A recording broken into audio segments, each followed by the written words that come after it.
Ada kesan ya, orang di luar Tengku lah ya, orang seperti Tengku ini nggak bisa toleran sama penganut agama lain. Itu bagaimana kalau ada tuduhan seperti itu? Itulah tuduhan yang orang-orang kalap, nggak ngerti dia siapa Tengku Zulkarnain. Ya, tidak ngerti dia. Saya itu ibu saya orang Cina, kakek nenek moyang saya tidak beragama Islam. Dari keluarga ibu saya Islam cuma ibu saya.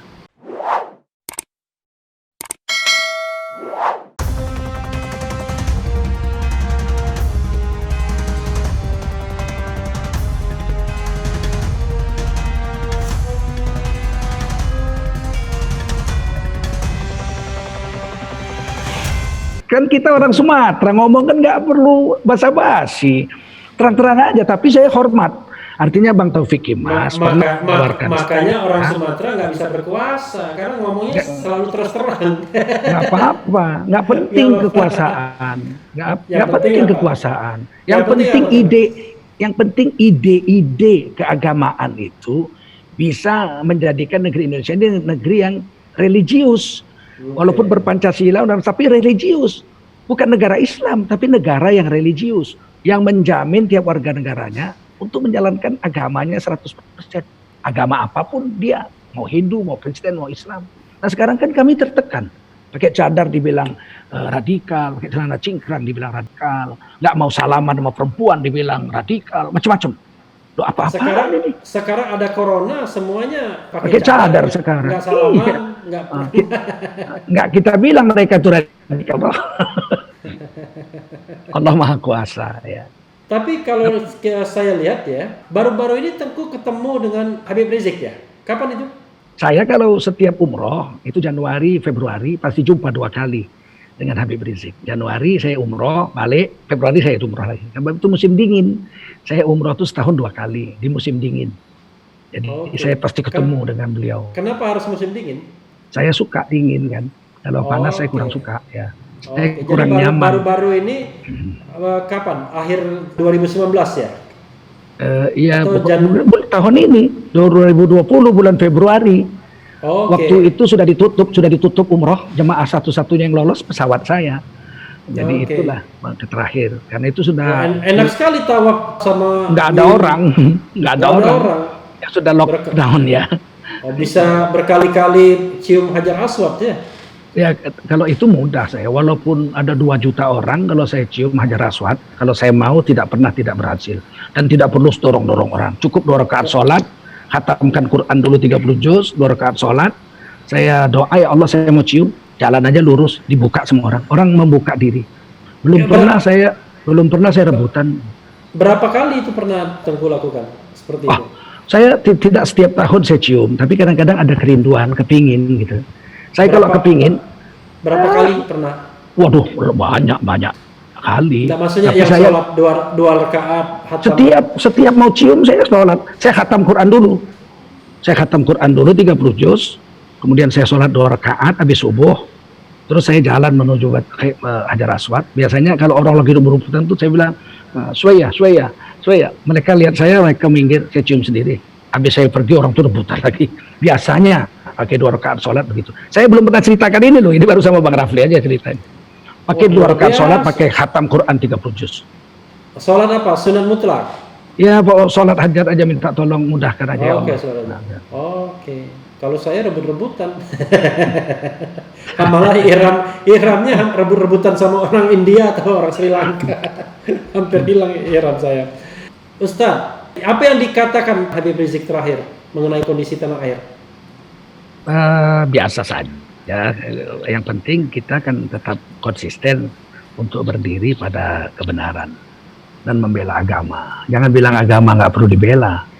Kalau agama mau disingkirkan, ketuhanan Maha Esa mau dijadikan ketuhanan yang berkebudayaan, itu kan agama diganggu. Ya kita harus bela, berteriak sekuat tenaga. Kalau perlu mati nggak apa-apa, bela itu. Kalau itu prinsip saya dengan Habib Rizik itu sama. Saya itu dulunya tidak begitu akrab dengan beliau ya, karena memang jarang nggak pernah jumpa. Akrabnya itu kan setelah peristiwa Ahok. Nah itu, saya melihat beliau itu walaupun ditawari duit nggak mau. Itu saya paling hormat dengan manusia yang tidak bisa disuap. Karena waktu kami jadi waktu ijtima ulama. Kecuali disuap istri ya? Ya kalau disuapin istri, saya sampai sekarang masih sering minta A gitu. Kalau dia makan saya pulang A gitu, 2 suap, 3 suap. Saya masih mau dari tangannya itu. Tapi kalau duit enggak, saya udah lihat Habib Rizik tidak mau disuap. Saya pun saya pikir ya, istri saya dan keluarga saya tahu betul, kawan-kawan saya tahu betul. Saya soal duit itu sangat rigid ya, enggak. Karena saya makan cuma sepiring. Kalau nggak halal nggak mau saya. Gaji saya aja nggak habis saya makan, ngapain saya harus ambil harta yang subhat apalagi yang haram. Jadi ketika gaji dari mana sekarang, Ustaz? Saya itu cari duit dari SMP mudah sekali. Saya menulis plat nomor sepeda motor aja BK 721S. Itu saya dapat Rp250 per hari. Saya tulis 2 aja kan depan belakang. SMP itu. Saya membuat peta untuk sekolah ya, peta di karton manila pakai cat air. Itu dibayar Rp300, Rp500 per peta, itu 1 meter kali 80 meter senti. Terus saya penyanyi. Ya kan, penyanyi sekali nyanyi 25.000, 50.000 sekali nyanyi waktu itu. Uang sekolah masih 500. Kalau sekarang gimana? Sekarang saya pelukis kanvas. Orang-orang nggak tahu saya melukis kanvas. Satu kanvas itu 15 juta kalau saya mau jual ya.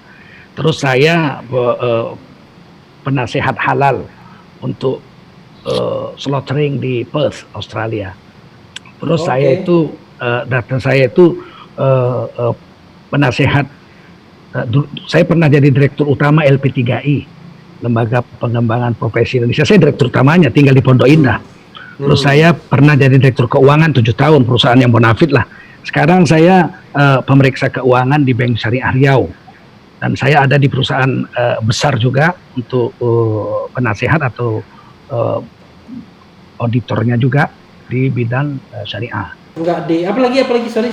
Tengku, selain itu saya banyak sekali saya jualan juga, ya kan? Saya jualan. Ini cincin ini kan bagus sekali nih. Ini kalau saya jual satu, saya jual cincin saya. Ini virus. Ini apa? Jamrud. Saya jual ini bisa untung 1-2 juta kalau saya jual.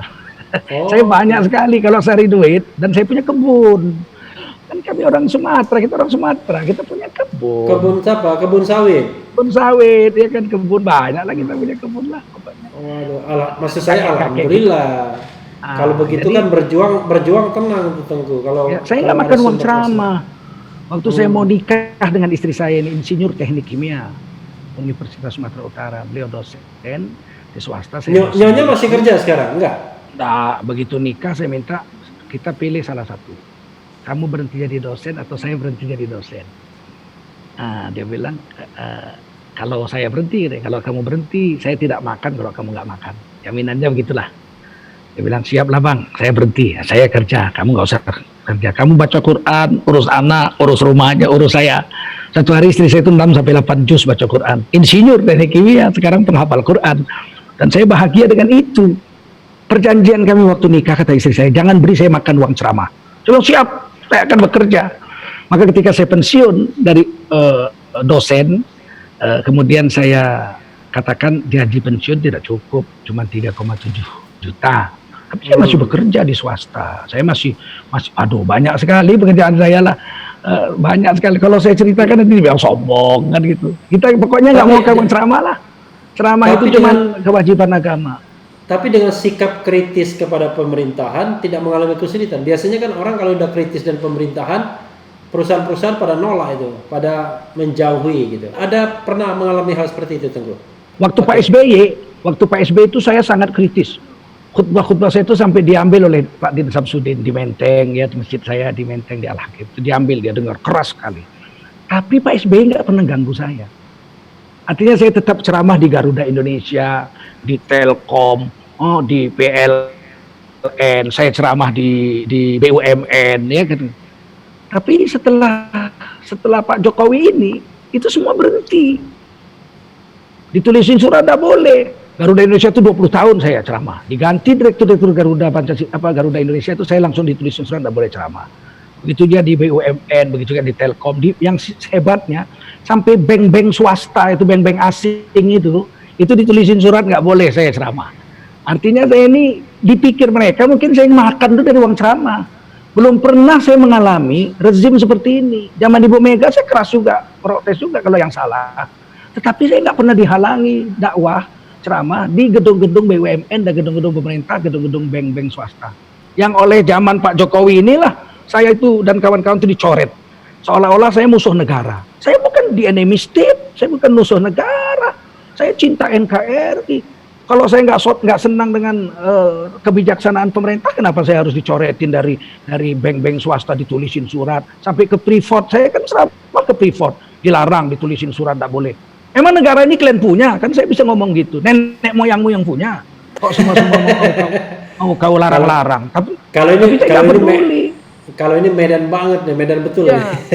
Jadi saya bilang gini, saya pun nggak peduli. Kalau begitu mental mereka, kan mental PKI ini, mental Korea Utara ini sebenarnya. Tapi saya biar aja, oke, nggak apa-apa. Sementara kau masih berkuasa.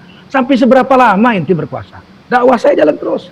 Nggak mau mereka pakai di pemerintahan, di gedung BUMN, bank-bank apa semua dicoretin, PLN segala macam, nggak boleh. Garuda nggak boleh. Ya saya ceramah di kampung-kampung. Kok nggak dimakan, duitnya nggak dimakan. Apa urusannya? Dakwah jalan terus sampai mati. Tengku ini agak kontroversial juga, memang seorang ulama, tapi aktif juga di media sosial, Twitter misalnya. Sering juga itu sindir-sindiran sama orang. Ini mohon maaf nih, bahkan yang salah satu ulama yang sering diplesetkan, dimemkan tuh Tengku tuh. Ada yang bikin Tengkudul apa gitu. Ada Dengkul ya. Dengkul Zul misalnya kan, Dengkul Zul gitu. Itu kenapa itu? Kok ada energi yang luar biasa untuk aktif di media sosial seperti Twitter tuh, Tengku? Sebetulnya kalau DPR aktif, mahasiswa aktif, mengkritik kebijaksanaan dan tokoh-tokoh misalnya ahli ekonomi, dokter-dokter, kampus-kampus aktif, saya nggak mau. Tapi kan mereka semua tidur, takut. Ada satu kawan saya dokter, ahli ekonomi, kenapa kamu nggak kritik ini? Coba, BBM nggak turun apa segala macam.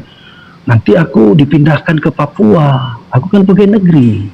Anakku pegawai negeri 3 orang, nanti kalau dipindahkan ke Papua sana, dipindahkan satu ke Manado sana kan susah kami. Jadi nggak punya idealisme lagi, semua udah pragmatis. Saya nggak peduli kalau itu. Apa urusannya? Nggak ada urusan.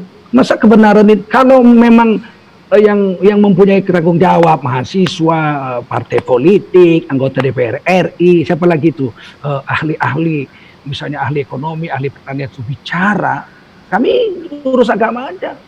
Kenyataan kan mereka nggak bicara, ya terpaksa kita bicara dengan apa adanya. Karena kan melihat ketidakadilan kan harus diubah dengan kekuasaan, kalau enggak ya dengan mulut, kalau enggak ya benci dengan hati. Saya masih bisa dengan Twitter, ya pakai Twitter, masa dengan hati masih bisa pakai Twitter. Soal saya digelari Dengkul Jul, sebenarnya kalau mau jujur, semua ulama yang tidak pro Jokowi itu digelari kadrun, kadal gurun. Saya kan 2 aja, kadrun dengan Dengkul Jul. Tapi yang lain kan kadrun. Habib Rizik dibilang kadrun, semua dibilang kadrun. Sekarang begini, saya bisa saja saya diem. Tapi nggak tahan nanti di akhirat dipasang kekang dari api neraka, saya dicampakkan ke neraka, nggak mau saya. Sebetulnya Bang Refli, kalau saya mau serangan-serangan ini reda, gampang. Saya ikuti aja politiknya Bang Prabowo. Beliau kan ambil the art of the politic action. Kalau Ahmad Dhani bilang the art of survival.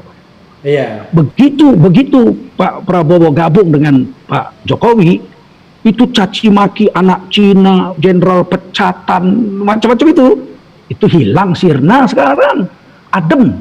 Saya pun kalau ini hari gabung sama Pak Jokowi, jamin 100% ini adem nih, dibilang Ustadz hebat gitu, saya nggak mau hidup dalam kepalsuan itu, saya nggak mau, dan saya tidak perlu political action, the art of political action itu saya nggak perlu. Saya bukan politikus.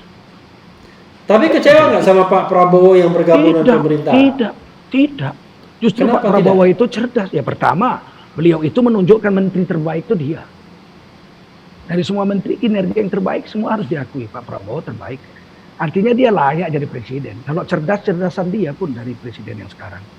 Cuman belum dikasih kesempatan. Kedua, seluruh serangan berhenti. Seandainya beliau maju lagi 2024, ini orang-orang yang sekarang yang kemarin menyerang, dia mau nyerang lagi pun malu. Kita tinggal patahkan aja. Kemarin lu diam 5 tahun. waktu dia jadi Menhan. Sekarang lu ribut lagi.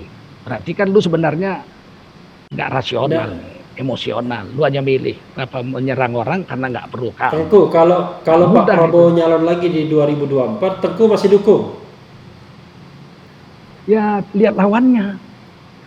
Siapa lawannya? Kalau lawannya orang yang lebih soleh, lebih terpercaya untuk membela agama, saya kan bukan sosok orangnya. Saya kan yang saya lihat itu apa namanya ya,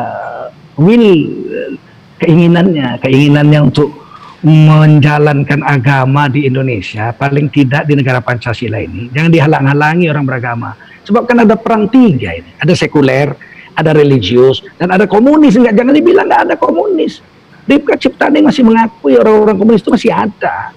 Dan semuanya sekarang berada di partai satu partai tertentu aja. Saya yakin kalau PKI ini dibebaskan lagi, bikin partai sendiri, ini partai tempat bernaungnya anak-anak PKI ini kempes, jadi gurem lagi kayak dulu-dulu. Percayalah, mereka besarnya kan anak PKI 15-20 juta di situ. Kalau saya head to head ya, terpaksa saya kasih head to head tuh kalau tergantung lawannya kan tadi kan. Kalau Prabowo lawan Ganjar Pranowo, masih Prabowo lah, jauh sekali. Ganjar mana anak. Lagi pula dia hobinya nonton film porno, gimana sih?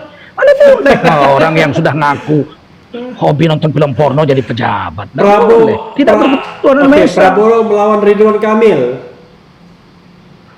Masih Prabowo, Ridwan Kamil pun belum. Masih jauh. Prabowo melawan Sandi Uno. Masih Prabowo juga. Prabowo melawan Anies Baswedan. Hampir masih Prabowo juga. Masih ya, Prabowo. artinya siapapun. Tapi kalau Prabowo gabung sama Anies, ya pasti kan dia kuat. Prabowo gabung sama Sandiaga pasti kuat. Atau mungkin ada sosok lain ya, misalnya Prabowo melawan Habib Rizik. Nggak mungkin. Oh, nggak mungkin. Mau jadi presiden. Nggak mungkin. Beliau seperti saya, mau jadi guru bangsa saja. Kalau Prabowo berpasangan dengan Puan Maharani, masih diterima juga sama Tengku? Enggak. Sedangkan Pak Kiai Ma'ruf aja berpasangan dengan Jokowi, saya nggak terima. Karena ada unsur PDIP-nya di situ, saya nggak terima. Tapi kalau Prabowo dengan Puan Maharani, ketua presiden dan wakil, kemudian ada Pak Gatot dengan Sandiaga Uno atau Pak Gatot dengan Anies Baswedan, ya saya pasti pilih Pak Gatot dengan Anies. Gatot dengan Anies, ya, karena unsur PDIP-nya itu. Kenapa terkesan kok Tengku nggak suka banget sama PDIP? Memang ada pengalaman apa? Nggak ada.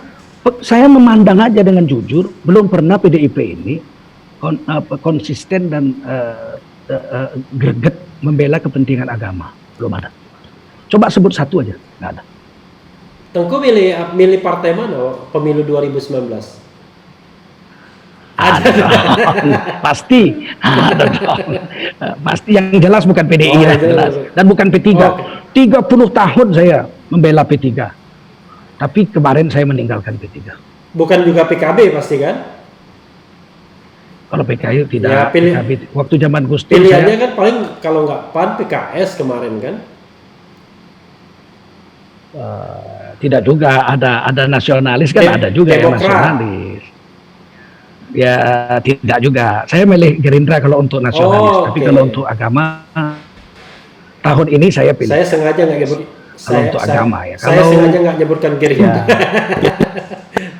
Ya tapi kalau nasionalisnya saya pilih Gerindra. Kalau agamanya saya pilih PKI. Kan tiga kartu, DPRD tingkat 1 dan nasional. Jadi saya pilih orangnya juga, saya pilih partai. Saya percaya. Tapi kalau P3 saya dengan sedih, saya sempat menangis itu. Sebab itu kampanye untuk P3 itu waktu saya masih SMP tahun 77. Oma Irama dibuang ke Tuntungan, saya kampanye di Labuhan. Saya pakai celana panjang, saya masih SMP. Belum boleh, belum hak pilih, tapi saya kampanye. Tahun 77 itu P3 menang di DKI kalau nggak salah ya. Menang di DKI, menang di Aceh. Ya. Sebetulnya P3 itu di Universitas Sumatera Utara menang. Khusus di kampus saya, kampus USU menang itu P3. Tapi itulah Saya akrab dengan orang-orang P3 pendiri-pendirinya ya, Kiai Haji Ismail Hasan Metarium ya, Bakhtiar Hamzah, ya, banyaklah orang-orang itu. Saya dulu melihat mereka berjuang sungguh-sungguh. Tapi sekarang kan mau membela Ahok di Sumatera Utara, bela Sihar Sitorus. Jadi saya dengan berat hati walaupun dengan air mata yang bercucuran, saya harus tinggalkan itu. Tapi Tengku ya, Walaupun saya bukan anggota partai. ada kesan ya orang di luar Tengku lah ya. Orang seperti Tengku ini nggak bisa toleran sama penganut agama lain. Itu bagaimana kalau ada tuduhan seperti itu? Nah, itulah tuduhan yang orang-orang kalap. Nggak ngerti dia siapa Tengku Zulkarnain. Ya, tidak ngerti dia. Saya itu ibu saya orang Cina. Saya itu dengan orang-orang beragama lain itu sangat akrab secara pribadi maupun secara agama. Lakum dinukum waliyadin, tidak pernah diganggu. Oh jadi, Bahkan oh ketika ada jadi gereja asli ibu memang keturunan Tionghoa ya? Tionghoa, kakek nenek moyang saya tidak beragama Islam. Oh. Dari keluarga ibu saya Islam cuma ibu saya. Pantas saja Tengku agak Jadi memang- mirip Chinese itu, agak sipit-sipit begitu. Iya memang iya, putih juga merah ya, memang betul. Dan tapi saya beruntung ibu saya itu disusukan oleh seorang ulama di Bagan Ciapi-Api. Sehingga dapatlah saya Islam ini dengan baik gitu. Tokoh Muhammadiyah dan pendiri Muhammadiyah di Bagan Ciapi-Api. Dan kakek saya pun dari pihak bapak saya itu, ibunya namanya Tengku Rofi'ah.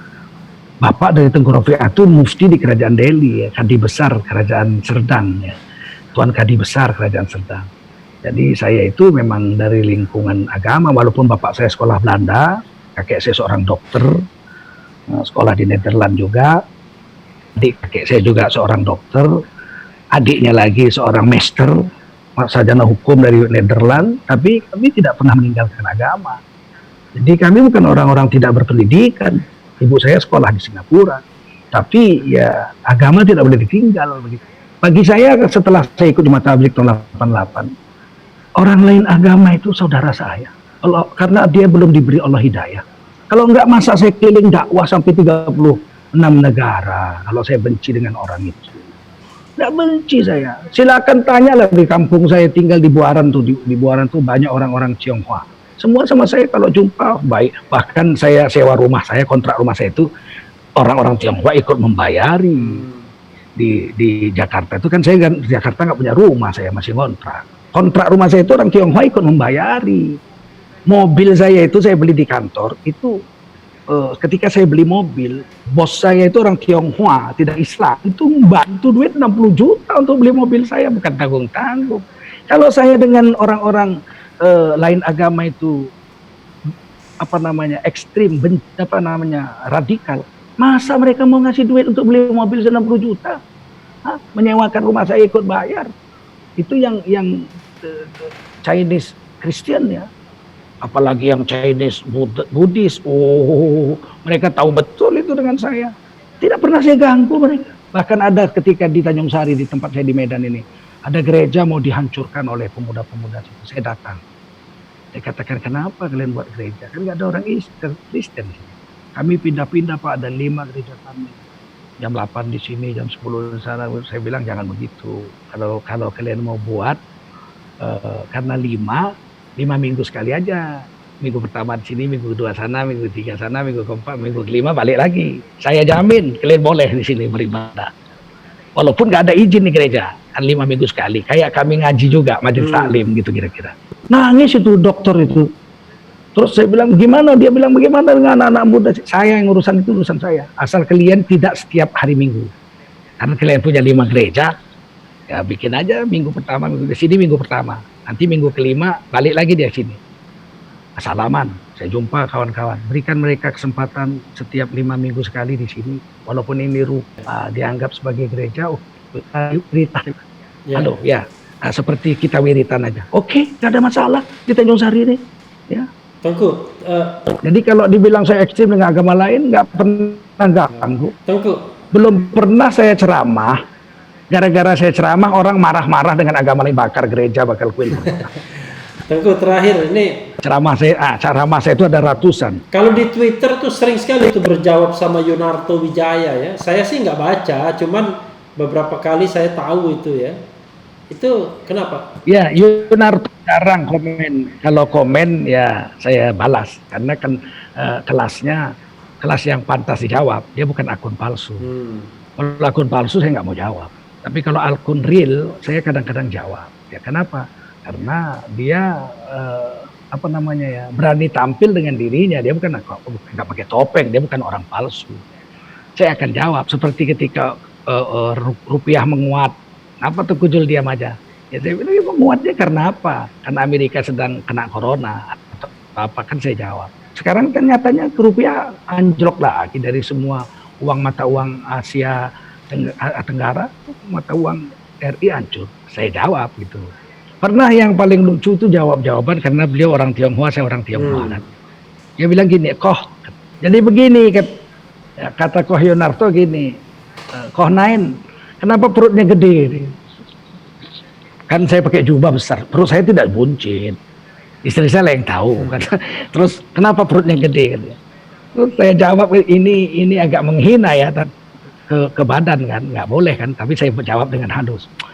Koh Yunarto ini kayak nggak tahu kebudayaan orang Tionghoa, orang Cina. Kalau perut gede itu orang Cina itu membanggakan, berarti hidupnya makmur.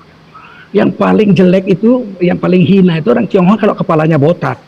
Itu berarti pikirannya ruwet, ekonominya seret, makanya susah. Saya jawab juga begitu. Karena saya anggap dia itu dengan saya itu, ya sama-sama punya akun asli. Gitu. Kalau yang nomor telepon ngapain dijawab? Mana ngabisin waktu aja, nggak jelas. Dan pendidikannya kan jelas, Yunarto ini orang terdidik. Ya. Perasaannya dengan Yunarto gimana kalau ada Yunarto? Pernah ketemu nggak secara fisik? Belum pernah ketemu. Okay. Saya belum pernah ketemu dengan mereka. Tapi saya pikir dia saudara saya. Kami sama-sama orang Tionghoa kan. Dari pihak ibu saya ke Tionghoa. Jadi saya itu walaupun satu cebong, satu kampret. Nggak ada masalah, itu kan pilihan politik. Tidak mesti membuang sosialisasi kita sebagai manusia. Cucu saya itu saya beri nama Tionghoa loh. Nama Islamnya ada, tapi nama Tionghoanya ada. Bun Xiang, Bun Hao, Bun Leong, yang perempuan Xiao Hong dengan Xiao Lian itu ada. Dan setiap hari raya Cina saya pakaiin baju merah, pakai Cina dengan saya. Tengku Zul itu berarti 50% China, Tionghoa ya? Iya, 50%. Iya, ibu saya Tionghoa. Okay. Dan saya tidak pernah mengingkari ketionghoaan saya, kecinaan saya sejak SD. Okay. Orang bilang kok putih Tionghoa, ya. Kau orang Cina, ya. Ibu saya. Saya tetap tidak pernah mengingkari darah saya. Itu haram bagi saya. Kalau saya anak Cina, saya anak Cina. Kalau saya anak Melayu, saya anak Melayu. Nenek saya orang Aceh, saya bilang orang Aceh. Kakek saya orang Pagaruyung, saya bilang orang Pagaruyung. Saya tidak boleh. Dalam Islam haram hukumnya menyembunyikan keturunan. Tak boleh itu. Tengku. Nah, jadi saya tetap istiqomah. Tengku, dua terakhir ya. Pertama, last word-nya apa, Tengku? Untuk Sobat Era. Ya, jangan dianggap gini ya. Last word saya begini, jangan pernah mau mencoba meminggirkan Islam dari panggung politik nasional. Sebab Islam itu selain 88% populasinya di Indonesia, juga Islam ini punya jasa besar untuk menegakkan negara kesatuan Republik Indonesia sampai saat ini.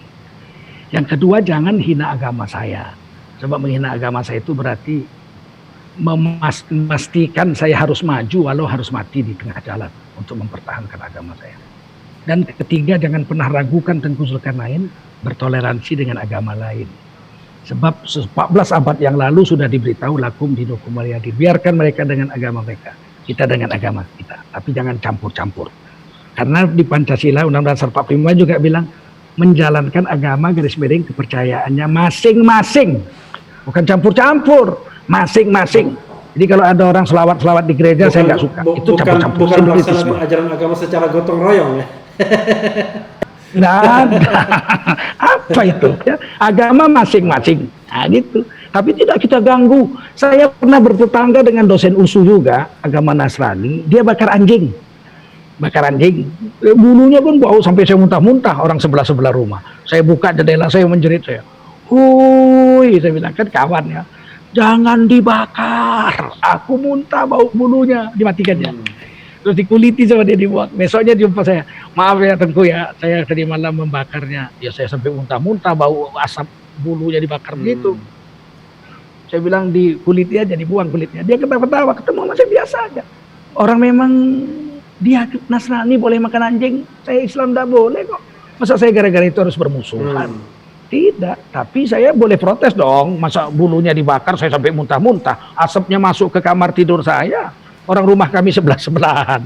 Tapi alhamdulillah kami tidak pernah bermusuhan ya sampai saya pindah Jakarta. Seingat saya kami nggak pernah bertengkar pun. Urusan dunia apalagi urusan agama. Jadi begitulah. Orang menganggap saya misterius, keras, itu karena belum kenal saya. Kalau orang sudah kenal saya, Bang Refli, insya Allah. Insya Allah. Kalau saya sih nggak ada masalah, Tengku, karena saya kan orang Sumatera. Saya paham dengan karakter-karakter orang Sumatera. Jadi karakter seperti Tengku ini bagi saya paham gitu. Jadi nggak masalah gitu. Yang susah ini sebetulnya orang yang susah Jawa. Ini kalau ngomongnya di belakang beda, di depan beda, ya susah. Kalau kita kan ini aja begini, saya begini aja di mana-mana. Kalau saya tidak suka, saya bilang tidak suka. Kalau saya bilang suka, saya bilang suka. Kalau dia baik, saya puji. Kalau dia tidak baik, saya kritik. Itu sifat Tengku Zulkarnain dari dulu. Bapak saya aja saya kritik. Saya bilang, papi kok merokok? Urusan apa sama kamu? Ini rokok saya yang senang-senangan saya, duit saya, bukan duit kamu. Nah, saya diam. Nah, satu hari dia bilang, kamu kok nggak merokok? Kamu kan sudah pandai mencari duit. Saya bilang, rokok itu pasti tidak bagus. Marah dia. Kenapa tidak bagus? Karena sesuatu yang bagus pasti diciptakan oleh harum. Buah, mangga, rambutan, asawo, itu harum karena bagus. Kalau sudah bau itu pepaya, mangga, sudah bau pasti tidak bagus. Diam dia gitu. Jadi rokok ini tidak bagus. Tidak bagus. Kenapa? Karena bau. Ya diam bapak saya. Senyum dia. Oh iya. Kalau bau nggak bagus ya. Iya. Kalau bau pasti tidak bagus. Allah menciptakan sesuatu yang bagus itu pasti harum. Yang tidak bagus pasti bau. Dia diam gitu. Iya. Terus satu hari lagi senang-senang. Bapak saya kan model feodal juga dia. Tapi satu hari lagi senang-senang. Pi, minta rokok, Pi. Kenapa? Mau saya kasih Udi. Adik saya paling kecil.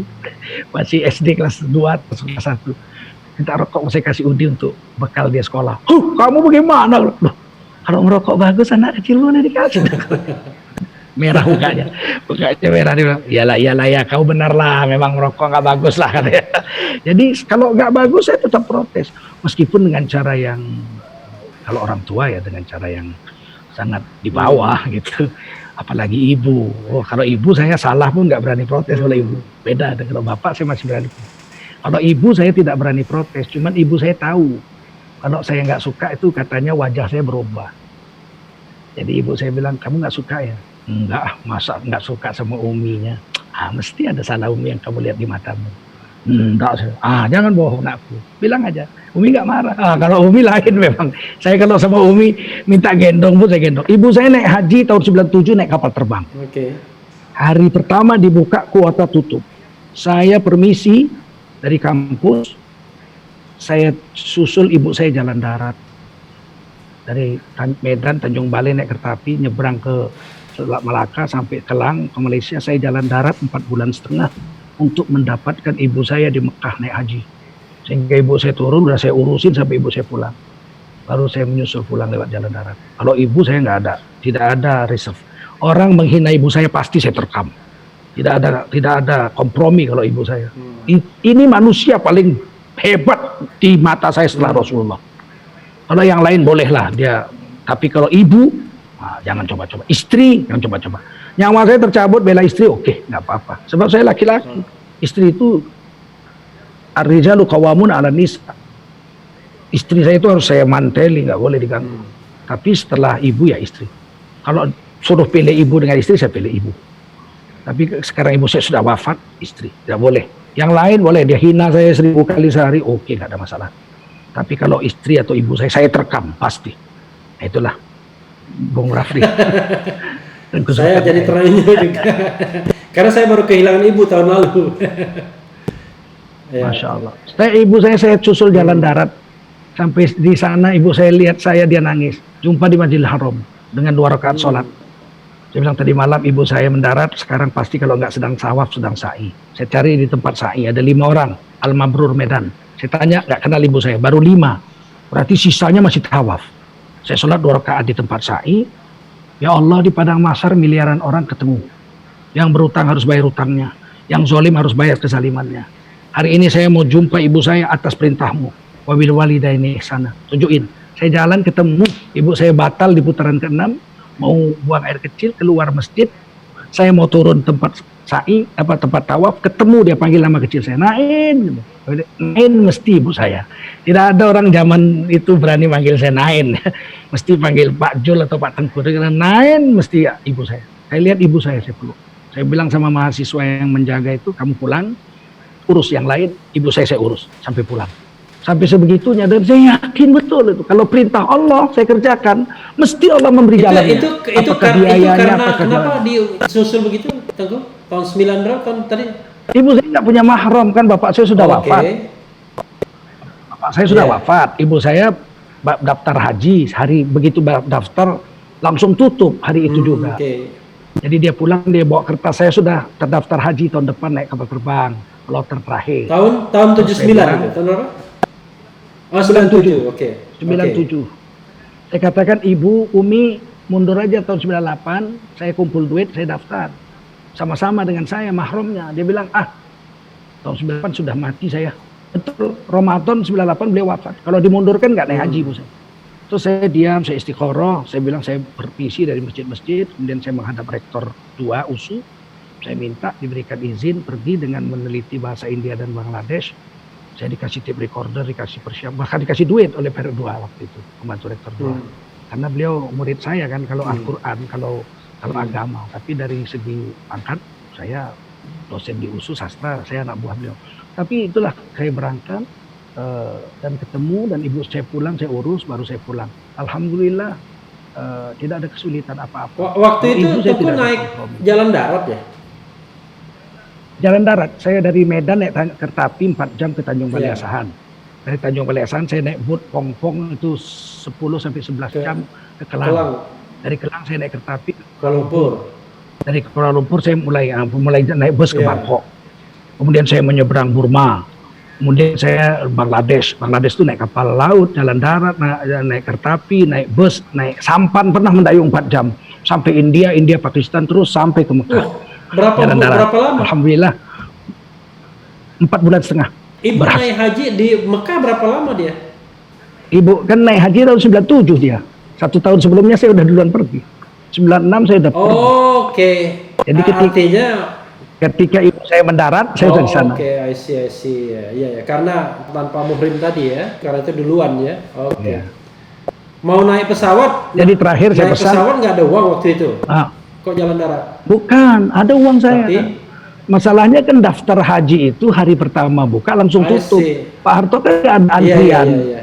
Pak Harto kan daftar tahun ini naik tahun depan, daftar tahun ini. Oke.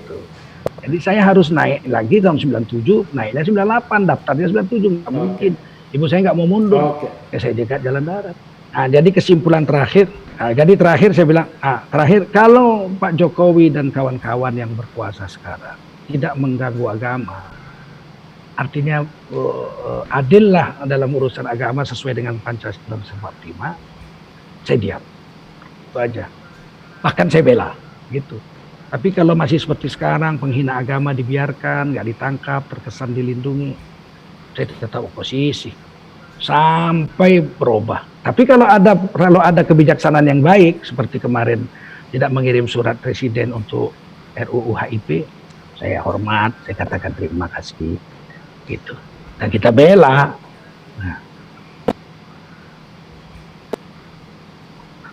A'udzubillahi minasyaitonirrajim. Bismillahirrahmanirrahim. Alhamdulillahi rabbil alamin. Wassalatu wassalamu ala asyrafil anbiya'i wal mursalin wa ala alihi wa sahbihi ajma'in. وصلي وسلم وبارك على نبينا محمد في الأولين والآخرين اللهم اغفر لنا ذنوبنا ولوالدينا وارحمهم كما ربونا صغارا ولجميع المسلمين والمسلمات والمؤمنين والمؤمنات الأحياء منهم والأموات برحمتك يا رب العالمين اللهم اختم لنا بحسن الخاتمة ولا تختم علينا بسوء الخاتمة اللهم إنا نسألك صحة وعافية wa salamatan wa barakah wa rahmatan wa hidayah wa nas'aluka rizqan wasi'an halalan thayyiban mubarakan jamila.